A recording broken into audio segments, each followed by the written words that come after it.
Bonjour à tous et à toutes et bienvenue sur Next Physique, l'émission, le podcast où on discute de sport, de force, de santé, de bien-être et tout ce qui tourne autour de ces thématiques. C'est Julien, votre hôte, comme d'habitude. On se retrouve pour un nouvel épisode étude de cas cette fois-ci, avec une étude de cas que j'ai tirée au sort parmi les envois que vous avez faits. Il n'y en a pas eu beaucoup ces derniers temps, donc il y a eu plus de chances pour vous d'être tiré au sort. Et pour rappel, lorsque vous avez rempli une étude de cas, si jamais ça vous intéresse pour les prochaines fois, c'est en description de la vidéo, vous pouvez être retiré au sort pour les fois suivantes. C'est-à-dire que si j'ai pas répondu cette fois-ci, je répondrai peut-être sur une fois suivante. Donc n'hésitez pas, si vous souhaitez remplir, il n'y en a pas tant que ça, donc il y a de fortes chances que je la fasse un de ces quatre. Ceci étant, pour l'épisode du jour, nous allons étudier la situation de Dernon. Alors, pour vous expliquer, le but du jour, c'est que je réponde aux questions de Dernon, que je regarde un peu ce que c'est à l'intérieur, et bien sûr que ça puisse servir à tout le monde. Le profil de Dernon, qu'on a aujourd'hui, c'est le profil du candidat. De Dernon, c'est une personne qui souhaite prendre de la masse musculaire et perdre du gras en simultané. Voilà, ça c'est ce que je peux résumer avant qu'on fasse l'étude plus précise en fonction des questions et des réponses qu'il a fournies. Sans plus attendre, on est parti pour l'épisode du jour. Alors Dernon, c'est un homme, il a 31 ans, au niveau de sa profession, il est contrôleur itinérant, qui dit qu'il fait beaucoup de voitures, beaucoup de déplacements et peut-être pas beaucoup de NEAT au quotidien, c'est possible, du coup il se déplace peut-être pas beaucoup à pied, peut-être que si finalement, à voir, on va regarder ça plus en détail. Au niveau de son vécu de l'entraînement, il se considère comme intermédiaire. Donc, il considère qu'il a un niveau intermédiaire, ce qui est déjà pas mal, donc félicitations à toi, parce que niveau intermédiaire, ça demande du boulot, il faut quand même y aller pour arriver jusque-là. Au niveau des objectifs principaux, il dit qu'il souhaite une prise de masse musculaire et perdre du gras suite à une longue interruption. L'interruption, j'imagine, est liée à l'hernie discale qu'il a eue. Donc aujourd'hui, on va parler aussi du coup autour de ça, autour du dos, hernie discale sur 1 an, sans activité sportive et professionnelle. Un truc que je vois beaucoup quand même. J'ai pas mal de clients, de coachés qui ont des hernies discales de nos jours. J'en ai presque un quart, je crois. Et du coup, la transformation que j'ai publiée sur Instagram d'Anthony, qui aussi avait un problème de dos lié à l'activité professionnelle. Et donc ici, on a avec Dernon un problème aussi de ce côté-là. En niveau, donc il y a ces objectifs, il va falloir prendre en compte ça dans les objectifs au niveau de ce qu'on va pouvoir lui conseiller sur sa prise de masse de muscle, les choix des exercices surtout, et un petit peu aussi d'amélioration peut-être du côté lifestyle, nutrition pour que ça se passe bien. Est-ce qu'il y a des objectifs de temps pour ces améliorations ? Pour lui, il aimerait au mois d'août, donc lui c'était une candidature du mois de mars, et il a repris début février, donc il aimerait, j'imagine, avoir pris du muscle et perdu du gras d'ici là. Donc on est actuellement au mois de juin, au moment où je fais cet épisode début juin, donc j'espère que ça se passe bien pour toi. L'échéance est dans 2 mois, donc désolé de répondre un petit peu plus tard. T'as pas été tiré au sort sur la fois dernière, mais sur cette fois-ci. Mais si jamais, en termes d'objectifs temporels, on est toujours dedans. Donc lui, d'un coup, si on suit la temporalité réelle, l'objectif pour lui, c'était de prendre du muscle, perdre du gras sur une période de avril, mai, juin, juillet, août, 5 mois. 5 mois, c'est court, hein, ça va très vite, 5 mois dans une vie. Ok. Pourquoi ces objectifs sont-ils importants pour lui ? Qu'est-ce qui le motive, tout ça ? Son idée, c'est de se sentir mieux dans sa peau, être en forme et rendre fiers ses proches. C'est beau. Ok, très bien. Donc j'imagine famille, peut-être. Quel type d'entraînement il pratique actuellement? Pas l'idéal, mais qu'est-ce qu'il fait déjà aujourd'hui? Dernon s'entraîne en musculation en salle. Il s'entraîne avec 3 full body et une séance de cardio-natation. Ok, donc 3 entraînements, cardio-natation. Pour quelqu'un d'intermédiaire, on va pouvoir commencer une petite partie conseil ici. 3 entraînements, c'est peut-être un peu light si aujourd'hui tu te considères comme intermédiaire. Pour rappel, ce que je considère comme un niveau intermédiaire, si vous remplissez le formulaire un petit peu plus tard, on est sur quelqu'un qui a un niveau de pratique de plusieurs années, au moins 2 à 3 ans, minimum, qui a atteint sur ses lifts majeurs, c'est-à-dire les exercices polyarticulaires, donc un exercice qui recrute plusieurs articulations, plusieurs groupes musculaires. Donc par exemple le squat un minimum de son poids de corps multiplié par 10 répétitions. Minimum, j'ai bien dit minimum, hein, donc au moins ça, bien dépassé d'ailleurs pour un niveau intermédiaire. Pour un soulevé de terre, la même chose, son poids de corps sur au moins 10 répétitions. Un développé couché qui est très proche potentiellement de son poids de corps, voire un peu plus. Et effectivement, des tractions sur plusieurs répétitions. Pas une répétition, mais plusieurs. Et si on veut une référence en termes de masse musculaire pour les épaules, pour le strict press, le développé militaire, si on veut le dire à la française, approcher plus de 75% de son poids de corps aussi. Donc si c'est le cas, eh bien tu as déjà un joli petit niveau. Et le truc, c'est que plus on a de niveau, plus ça demande du volume d'entraînement. Et si tu souhaites te développer plus que ça, il faut optimiser ce volume d'entraînement. Par conséquent, il en faut suffisamment. Et sur 3 séances, ça commence à être light. Alors ce qu'il va falloir faire, c'est optimiser au maximum la production de force et avoir une croissance effectivement sur les 3 séances. Avoir un volume et des entraînements qui sont très bien réfléchis pour que ça rentre sur seulement 3 séances, ou en tout cas un maximum puisse rentrer dans l'équation. Et ensuite, technique d'amélioration pour que tes semaines, à chaque fois, tu sois en progression, ou en tout cas quasiment toutes les semaines sur les exercices en place. Donc voilà, 3 séances qui sont quand même bien réfléchies, ça va être très important pour toi. Pour lui, pour vous.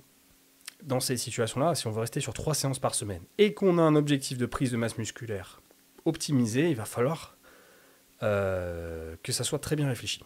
Parce qu'effectivement, c'est un peu light. Ensuite, il dit qu'il s'entraîne du coup 4 fois par semaine. Donc effectivement, c'est la séance de natation en supplément. Je ne considère pas vraiment qu'on puisse comptabiliser du volume de dos. Souvent, on me dit oui, la natation, ça fait le dos, etc. Pour quelqu'un de vraiment débutant en remise en forme, oui, évidemment, pour lui, c'est un travail monumental de dos. Voilà, dos avec les guillemets, puisqu'il y a plusieurs groupes, plusieurs muscles à l'intérieur. Mais oui, pour ces personnes-là, pour quelqu'un qui se considère comme niveau intermédiaire, la séance de natation n'est pas une séance où on peut vraiment comptabiliser du volume synergie, ce qui va améliorer sa croissance et sa masse musculaire, puisque niveau intermédiaire, il a sans doute d'Ernon un petit niveau dans le sac. Donc voilà, on ne va pas dire que c'est une séance qui lui favorise cette partie-là. Par contre, ça fait une dépense calorique et c'est très bien pour la santé. Ok, donc ça c'est son côté sportif. Ensuite, quel résultat il a obtenu jusqu'à aujourd'hui?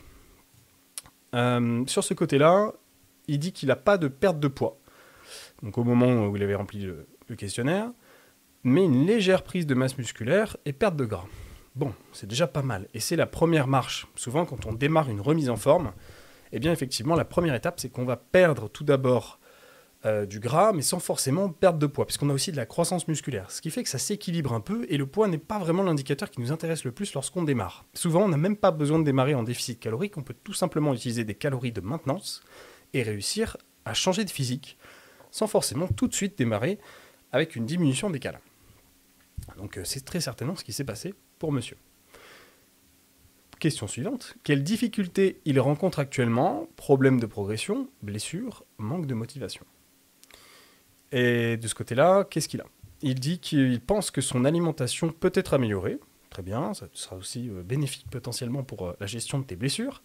Il dit qu'il ne pèse pas ses repas et qu'il pense manger trop de féculents. Possible, ça je pourrais pas exactement te répondre sans te connaître parfaitement. Ce que je peux te dire, assurément, pour que tes objectifs soient plus remplis. N'oublions pas que pour prendre du muscle et aussi et surtout pour perdre du gras, il y a une condition très importante, c'est de manger suffisamment de protéines. Donc, un grand minimum, selon si tu es vegan ou pas, mais en tout cas si tu es dans un objectif standard d'alimentation, 1,8 g par kilo de poids de corps. Ça, c'est la règle.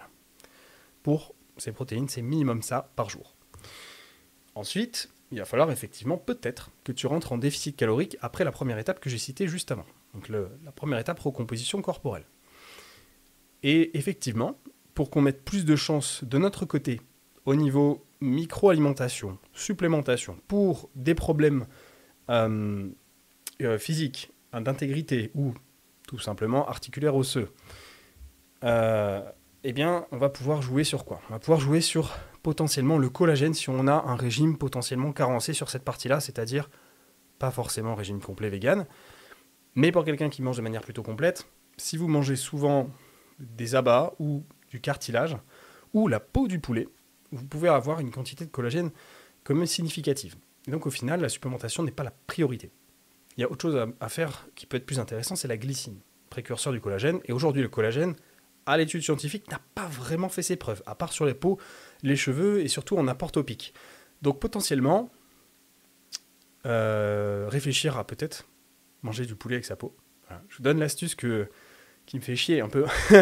C'est que cette astuce, plus il y a de gens qui le connaissent, plus le prix de ce poulet-là va augmenter. C'est qu'aujourd'hui, le poulet le plus bon marché, c'est les cuisses et les ailes de poulet. Il y a pas mal de protéines à l'intérieur. Et en fait, aujourd'hui, les gens sont tellement partis sur le blanc de poulet que ça coûte moins cher. Pourtant, c'est meilleur en goût. Et quand on mange la peau de ces parties-là, il y a du collagène. Ça, c'est très cool. Le bémol, c'est qu'il y a un peu de lipides à l'intérieur. Donc ça fait plus de calories. Mais en réalité, pour le peu de lipides qu'il y a supplémentaires, on est vraiment sur peu de calories supplémentaires. Ça vous permet de manger un petit peu plus de lipides. Il y a du collagène à l'intérieur. C'est bon pour votre peau. C'est bon pour vos os, vos articulations. C'est tout bénef. Donc moi, ça fait des années que je n'achète pas de blanc de poulet. Je dis des années, ça fait au moins 7 ans. 8 ans peut-être. Depuis l'époque des études. Et lorsque j'ai pu découvrir tout ça, je suis passé moi aussi sur la technique du poulet en aile ou en cuisse. Et c'est très bon. Et en plus, c'est tout bénef. Donc, tant mieux. Si jamais, tu peux passer là-dessus. Ensuite, point suivant, tu vas pouvoir jouer effectivement sur la créatine, qui va pouvoir t'aider dans ta croissance musculaire, mais aussi sur les autres points santé, dont effectivement, encore une fois, ton intégrité physique. Ensuite, tu vas pouvoir jouer sur le zinc, le magnésium, mais aussi et surtout, je disais, la glycine, qui peut être très intéressante. Et la vitamine D3, si tu n'as pas assez d'exposition au soleil dans ta journée, c'est-à-dire au moins 30 minutes, 1 heure, peau exposée au soleil, pas seulement les bras avec le t-shirt, mais voilà, une vraie exposition pour que tu en synthétises suffisamment et que ça te soit bénéfique, encore une fois, pour les os, les articulations. Donc, là aussi, à voir, ou alors en supplément, vitamine D3.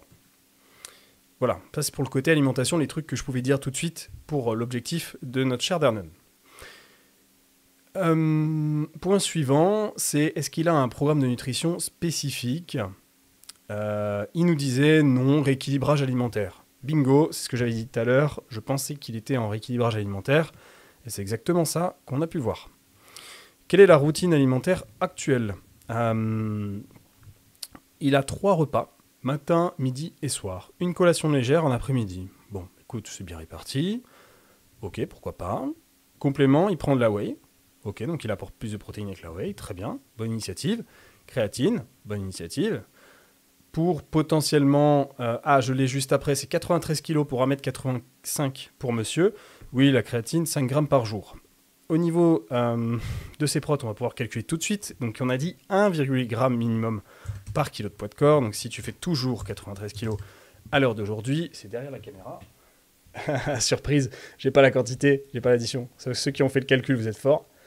Mais moi, je l'ai pas là. Et c'est 167 grammes par jour de prot. Donc ça, c'est ses apports en protéines. Ensuite, il a dit qu'il apporte des oméga 3. Très important aussi pour la qualité des lipides, les apports en oméga. Et ça te sera aussi bénéfique pour ta récupération des tissus. Super, très bien. Autre point que j'ai pas cité, collagène, effectivement, si jamais je remplacerais plutôt par la glycine. Si tu manges déjà ce que j'ai cité, si tu manges pas ça, effectivement, collagène, ça peut être intéressant. Magnésium, dernier point, bon choix. Plutôt le soir, si possible, avec des glucides. Donc aussi, bien sûr, dans son objectif, récupérer sera très important pour assurer une bonne perte de graisse. Bien récupérer, c'est bien dormir, sommeil de bonne qualité, peu de stress au quotidien, ça fait une meilleure perte de graisse. Il faut voir ça comme un accélérateur, pas comme un déclenchement. Déclenchement, c'est du déficit calorique en soi. Peu de stress, effectivement. Ok. On a fait un bon tour sur sa nutrition déjà, pour l'instant, Andernan. Ensuite, il dit qu'il a jamais pris de mesure. Alors ça peut être intéressant. C'est de prendre des mesures pour que tu vois ton évolution sur tes tours de masse graisseuse ou de masse musculaire. Ça, tu verras ton évolution. Évidemment, ça ne se fait pas du jour au lendemain. On part de longues périodes d'évolution, donc se prendre des mesures sur du long terme. C'est pour ça qu'il faut les prendre régulièrement, 1 fois par semaine. Et là, tu pourras voir la différence. Il a fourni une photo. On va découvrir ça. Cheval de Troie, c'est parti, let's go. Ah, je rigole. Et c'est une photo de son évolution, ok. Et il nous a noté son évolution sur février-mars. Félicitations, parce que tu as les abdos qui sont visibles maintenant.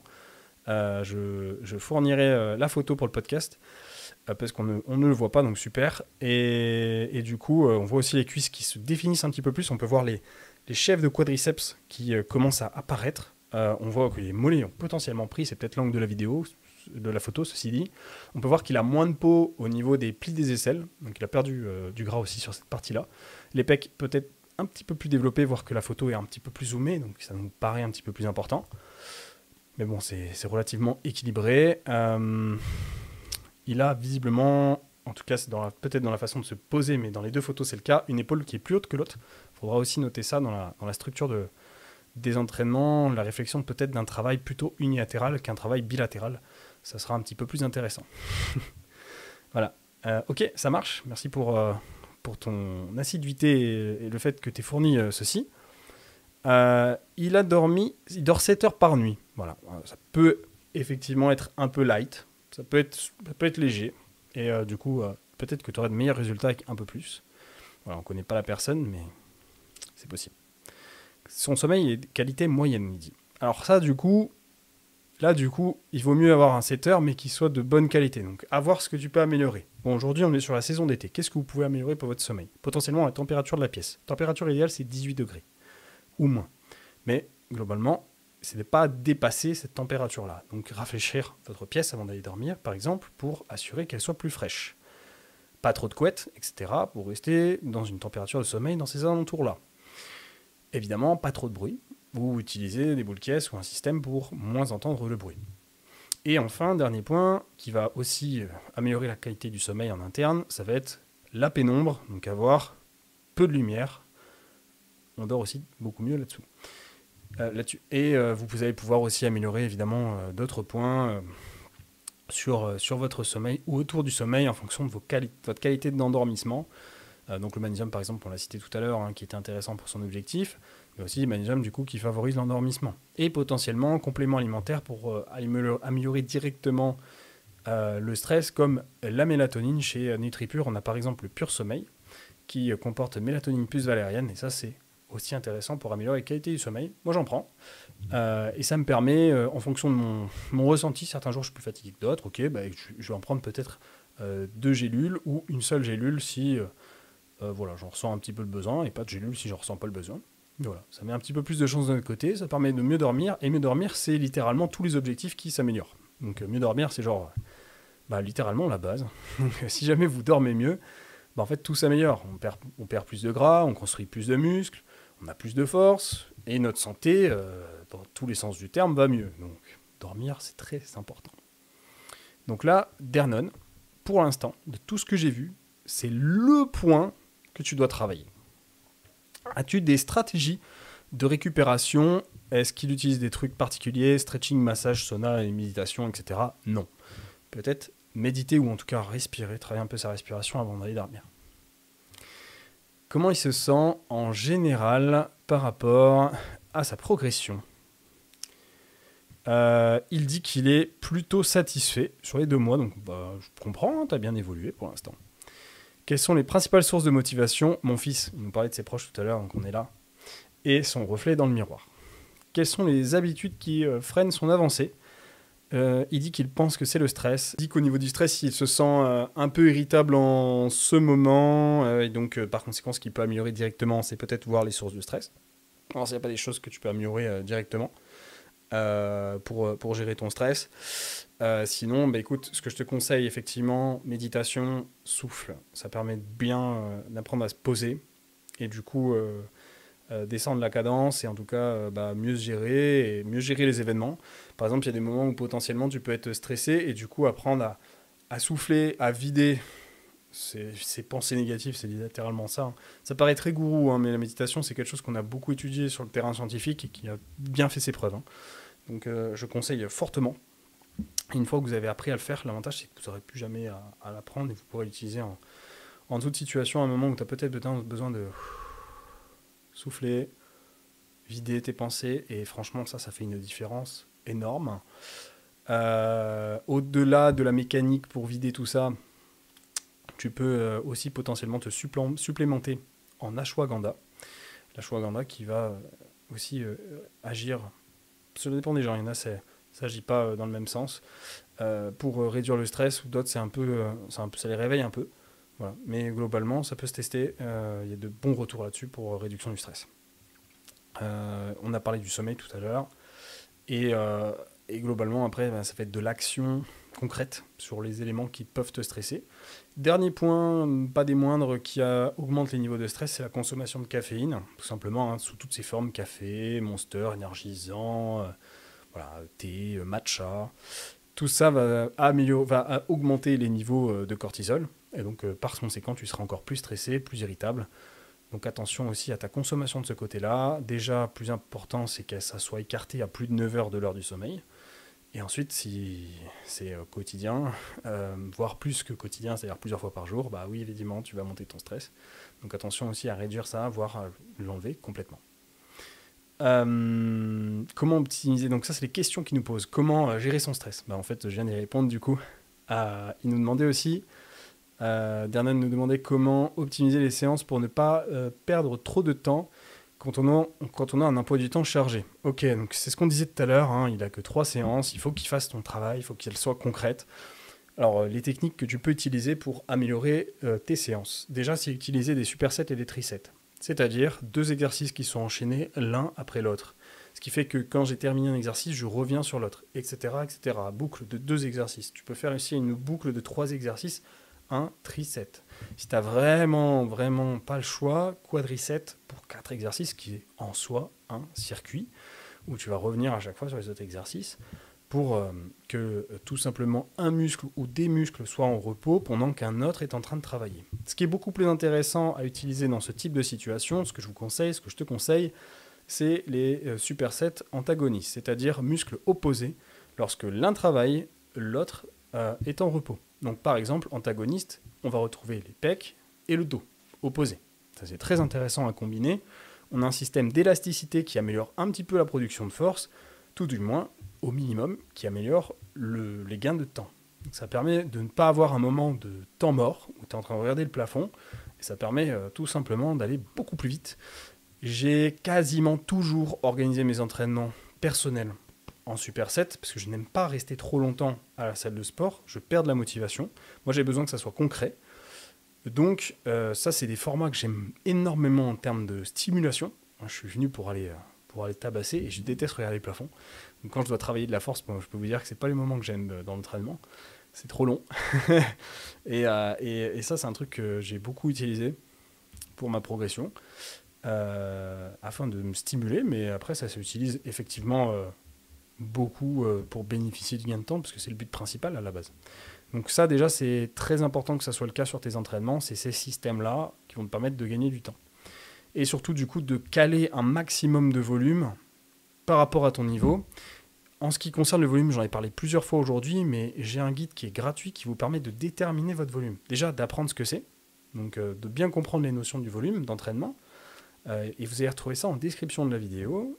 C'est offert, c'est cadeau de la maison. Si vous le souhaitez, il y a une version avancée, une version plus évoluée, qui est une version avec des calculateurs automatiques, donc qui vous permettent d'avoir exactement en temps réel et selon votre ressenti, votre évolution, le volume adéquat en fonction de votre sport, votre quotidien, niveau de fatigue, progression, etc. Ça prend en compte plusieurs paramètres. Et ça vous aidera beaucoup. Et c'est la version c'est la version premium, la version avancée du guide de volume. Donc ça, c'est en description. Et là, tu vas pouvoir bien composer du coup ton volume sur les séances en question. Ce que je rajouterais en termes de points importants, c'est de ne pas hésiter à peut-être utiliser des techniques d'intensification temporelle. Donc par exemple, les myoreps. Donc les myoreps qui vont être utiles effectivement pour placer ta série d'amorçage et ensuite obtenir un volume intéressant. Je trouve que c'est une technique qui permet de gagner un temps fou, ça c'est sûr. Mais aussi et surtout, je trouve qu'elle est intéressante à ne pas trop abuser. Elle est intéressante, mais potentiellement qu'à un segment de la séance. Le truc, c'est quand on l'utilise tout le temps, on se retrouve avec vraiment pas assez de volume sur la durée. Pour moi, c'est intéressant de le rajouter pour potentiellement des groupes musculaires bonus. Ce que j'appelle bonus, c'est que c'est pas impliqué directement dans un exercice majeur. Par exemple, si tu places des tractions, tu as des biceps, mais tu n'as pas un exercice de biceps concret. Et donc là, par exemple, utiliser le Mureps. Donc si jamais, je vous laisse Google parce que c'est quand même un peu technique comme notion, d'utiliser le Mureps pour des groupes comme les bras ou je sais pas pour les mollets par exemple, je trouve que c'est intéressant. Et ensuite, du drop set sans échec. Donc du drop set où tu ne vas pas volontairement aller taper l'échec, ça peut être intéressant. Sans pour autant te cramer. L'objectif n'est pas d'écumer et d'aller chercher de la surcharge progressive. Hein. Donc voilà. Et bien sûr, bien noter tout ça, très important. Il faut que tu progresses sur qu'importe la technique que tu utilises, que ça soit une surcharge classique, charge, etc., ou des Mureps ou du drop set sans échec. Je pense que c'est très très important que tu notes où est-ce que tu en es pour que tu aies une évolution, parce que sinon tu n'avanceras pas. Hein. La condition sine qua non pour votre progression, c'est qu'il y ait une croissance de la charge, ou en tout cas une surcharge progressive sous ces différents termes. Et enfin, il nous demandait comment gérer une reprise suite à une blessure. Alors, de manière générale, ce que je vous conseille, c'est de reprendre sur 3 séances, effectivement, pas de plus, et de rester sur du full body, ce qui vous permettra d'éviter une surcharge du volume par groupe musculaire. Donc, la séance jambes, par exemple, je trouve que c'est pas pertinent, ça fait trop de volume sur une seule séance, déjà de base, et là, en plus, potentiellement, pour gérer ton gainage, ça peut être difficile.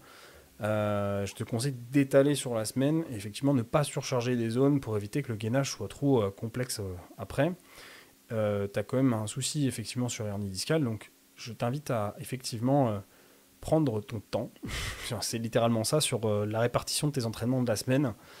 En tout cas, suite à une blessure, de manière générale, voilà. On va chercher à stimuler, pas apporter trop de volume et pas apporter trop d'intensité, c'est-à-dire rester à l'écart de l'échec pour l'instant et de monter progressivement.